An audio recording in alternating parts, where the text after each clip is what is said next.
আসসালামু আলাইকুম রহমতুল্লাহি অবরকাতু। রিয়াদ ছিল এক দুরন্ত কিশোর। দৌড়াদৌড়ি, খেলাধুলা আর বন্ধুদের সঙ্গে মজা করাই ছিল তার জীবন। নামাজের সময় মা ডাক দিলে সে নানা অজুহাত দেখাতো। রোজা রাখার বিষয়েও খুব একটা উৎসাহ ছিল না, কিন্তু তার দাদি ছিলেন ঠিক উল্টো। রমজান মাসে এলেই তার চোখে মুখে এক অদ্ভুত প্রশান্তি ফুটে উঠত। তিনি প্রতি রাতেই নফল সালাত আদায় করতেন, কোরআন তিলাওয়াত করতেন, জিকির করতেন। আর বিশেষ করে রমজানের শেষ 10 রাতকে তিনি খুবই গুরুত্ব দিতেন। সেই রাতেও তেমনই এক বেজোড় রাত ছিল। দাদি নামাজের জন্য প্রস্তুতি নিচ্ছিলেন, আর রিয়াদ তখন ফোনে গেম খেলায় ব্যস্ত। হঠাৎ দাদি বললেন, চলো রিয়াদ, আমরা নামাজ পড়ে আসি। রিয়াদ তার কথার কোনো তোয়াক্কা না করেই ঘুমিয়ে গেল। হঠাৎ করেই গভীর রজনীতে রিয়াদ চোখ কচলাতে কচলাতে বিছানায় উঠে বসলো। কপাল ঘামছে, বুক দরফর করছে।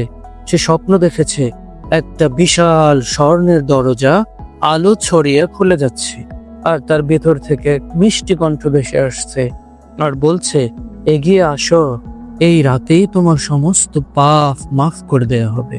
কিন্তু দরজার ভেতরে ঢোকার আগেই তার ঘুম ভেঙে গেল। সে চারদিকে তাকালো। রাত গভীর, সবকিছু শান্ত। স্বপ্নের অর্থ কি হতে পারে? চিন্তা করতে করতে ঠিক তখনই পাশের ঘর থেকে আসা কোরআনের মিষ্টি তেলাওয়াতের আওয়াজ তার কানে এলো। দাদির এটা আওয়াজ মনে হচ্ছে, দাদির এটা তিলাওয়াত মনে হচ্ছে। রিয়াদ উঠে পড়ল, পা টিপে টিপে দাদির ঘরের দিকে এগিয়ে গেল। দরজার ফাঁক দিয়ে দেখল দাদি নামাজে দাঁড়িয়ে কান্না করছেন। তার মনে হাজারো প্রশ্ন ঘুরপাক খাচ্ছিল। দাদি এত রাতে কেন জেগে আছেন? কেন কান্না করছেন?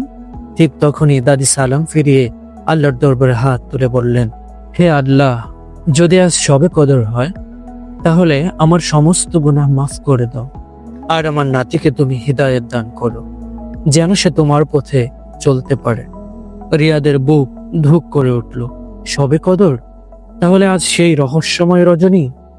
সে আস্তে আস্তে দরজায় ঠক ঠক করলো। দাদি চমকে তাকালেন, তারপর হেসে বললেন, কি ব্যাপার রিয়াদ, তুমি এত রাতে জেগে আছো? রিয়াদ আমতা আমতা করে বলল, দাদি, শবে কদর কি? দাদি আনন্দে আত্মহারা হয়ে উঠলেন এবং তিনি বললেন, শবে কদর হলো এমন একটি মহারজনী, যে রজনীতে আল্লাহ তাআলা কুরআনুল কারীম নাজিল করেছেন। এই রাতে ফেরেশতারা পৃথিবীতে নেমে আসেন আর আল্লাহর বান্দাদের সমস্ত গুনাহগুলো ক্ষমা করে দেন।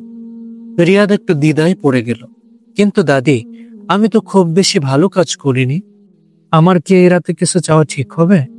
দাদি স্নেহমাখা গলায় বললেন, আল্লাহ তোমার রব, তিনি চান তুমি ফিরে আসো, মন থেকে দোয়া করো, দেখবে তোমার হৃদয় আলোর মতো হালকা হয়ে যাবে। রিয়াদ জানালার দিকে তাকালো। বাইরে রাতটা এত অদ্ভুত সুন্দর। আকাশে কোনো চাঁদ নেই, কিন্তু চারপাশ যেন এক রহস্যময় আলো ছড়িয়ে আছে। বাতাস ছিল মিষ্টি, মনে হচ্ছিল যেন কেউ তাকে আলতো করে ছুঁয়ে যাচ্ছে। এটাই কি সেই শবে কদরের রহস্যময় শান্তি? সে দাদির পাশে বসে দোয়া করতে শুরু করলো। সে প্রথমবার নিজের ভুলগুলো নিয়ে ভাবতে লাগলো। স্কুলে বন্ধুর সাথে খারাপ আচরণ, মায়ের কথার অবাধ্যতা, নামাজ ফাঁকি দেয়া, সব কিছু তার মনে পড়লো। তার চোখ ভিজে গেল। সে ফিস ফিস করে বলল, হে আল্লাহ, আমাকে ক্ষমা করো, আর আমি আর ভুল করব না। আমার জীবনের সমস্ত গুনাহগুলো মাফ করে দাও। আর সেই রাতে রিয়াদের জীবন বদলে গেল।